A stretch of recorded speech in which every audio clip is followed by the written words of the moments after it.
Katie Bulmer, author of this little blue book, Sorority Girls Can Change the World. Thank you so much for gathering in groups tonight, gathering with your sisters, and finding out how you can be a sorority girl who changes the world. I open up the book with my story of being a very typical, heartbroken, and unfortunately very hungover sorority girl. My life was spent jumping through hoops, trying to become whoever it is he wanted me to be, whoever he was at the time, or trying to become prettier, or more popular, or just be whoever it is the world wanted me to be. That left me depleted and exhausted, and hoping for something more. Now, when the whole idea of becoming a Christian came up, it sounded like a good idea when I was a grandmother. But for the love of being popular, Jesus, do not get in the way of spoiling any of my fun. Because I live by two deeply rooted life mottos. One, have fun always, if not always. And number two, every time you dance, you turn into a better version of yourself. I didn't know if any Christians could actually spell the word fun. I thought the biggest danger at a Christian party would be death by boredom. I wanted nothing to do with this Christian culture except for maybe check it off my list so I would appear like a good girl. But my senior year, I found myself broken. You see, I was in a relationship where I kind of pushed all of my chips to the middle of the table. It was my Hail Mary pass at finding happily ever after. I believed all the lines that Cinderella sold me, and that line from Jerry Maguire where they say, "You complete me." I thought a guy is what I needed to complete me and to find my happily ever after. And your senior year, when you're not exactly dating for a prom date anymore, if you know what I mean, I thought that this guy was my happily ever after. I thought he was my ticket. And that didn't work out. That relationship ended like many of the others with heartbreak. I was kind of at a loss at this point. I found all the things I thought would make me happy, and they just left me more and more depleted. I felt like I was in a desert chasing after mirages. I saw something that looked enticing, and as soon as I found it, I just realized it was more empty than before. So my senior year, I had a friend invite me to a Greek girls' Bible study. Now remember, I wanted nothing to do with this Christian culture. I thought that maybe if I walked into a place like this, they could smell my sin. I didn't know if I had anything in common with these Christian, Bible-thumping kind of people. But when you're broken, you're desperate, and you show up to things you wouldn't normally show up to. I find myself at a Greek girls' Bible study where I heard the woman at the well story.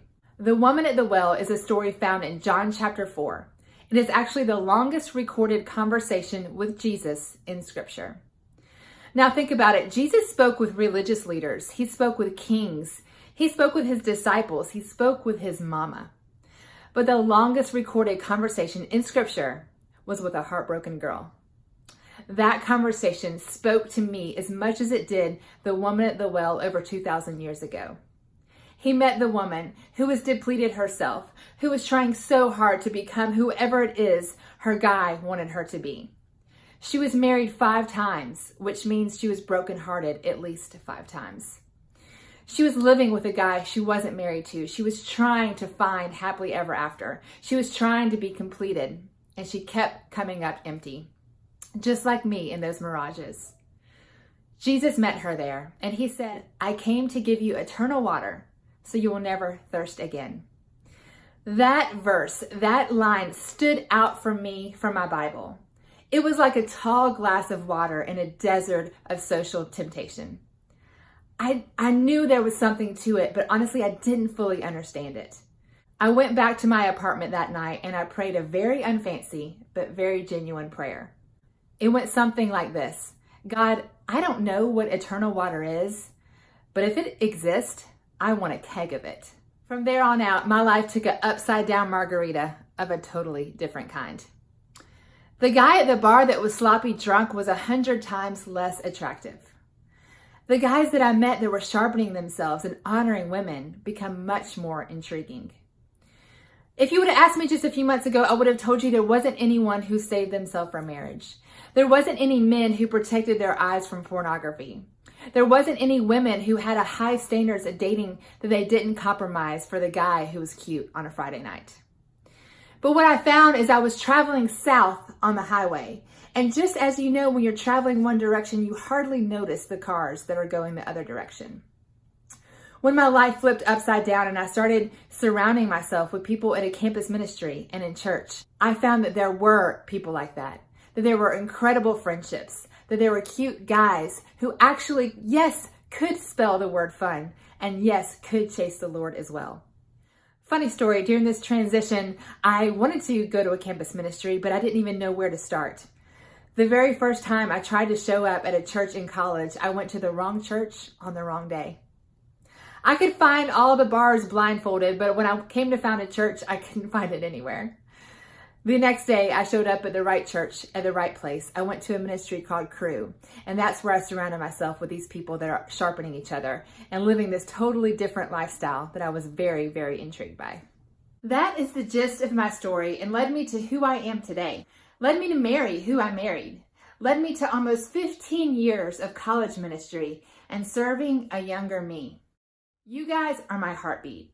I get so excited about speaking truth to you guys because there's so many things when I was your age I simply didn't know. I simply wish I had someone to tell me all the things I didn't know about dating or relationships or college or the influence of my friends. So many things I wish I knew. And so to be able to give back and serve a younger me, guys, it's just my heartbeat. Now is a chance for you to write your story.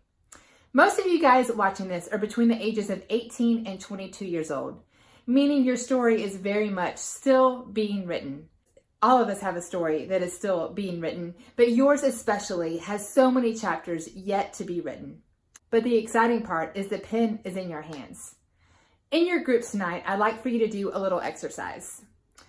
As you close this video, take a moment and imagine your best self in her 30s. Now, we'll talk a lot about your dream guy later, but for now, just you.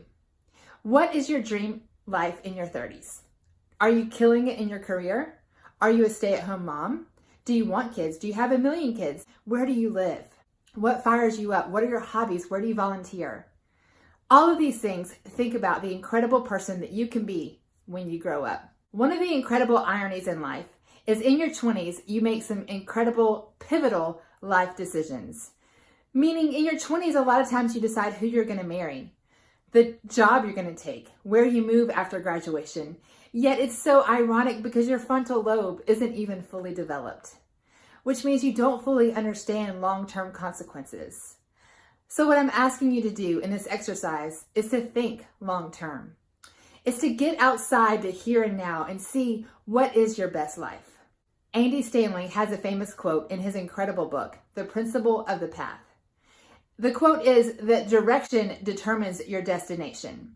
What that means is I can say all day long, I want to run a marathon, but until I lace up my shoes, I'm never going to get there. We can say all along we want some incredible things in our grown-up life, but we have to be on the path to get there. In your 20s, you can decide how you're going to date, what career you're going to choose. There's so many incredible decisions you can make to be on the correct path to get your best life. Take the time now to chart out the course to the best version of yourself. You'll never get there if you don't get on the right course. The next chapters of your book are being written as we speak. The pen is in your hands. Make it a good book. What is going on with my hair? You can decide how you're going to date healthily. Healthily? Is there a filter that makes me look like Beyonce?